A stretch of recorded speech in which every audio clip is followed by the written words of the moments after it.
আপনি কি জানেন কিয়ামতের দিনে জান্নাতের দরজায় প্রথম যে দাঁড়াবেন তিনি আর কেউ নয়, আমাদের প্রিয় নবী হযরত মুহাম্মদ সাল্লাল্লাহু আলাইহি ওয়াসাল্লাম।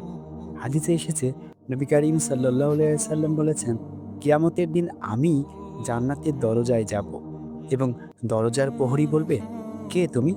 আমি বলব, আমি মুহাম্মদ।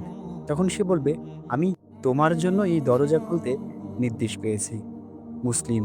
নবী করিম সাল্লাল্লাহু আলাইহি ওয়াসাল্লামই হবেন প্রথম জান্নাত প্রবেশকারী।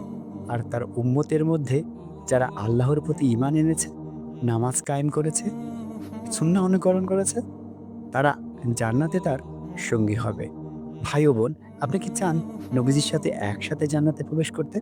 তবে আজ থেকেই নামাজ, দোয়া ও সুন্নাহর প্রতি অটল থাকুন। কারণ সেটাই জান্নাতের দরজা খোলার চাবি।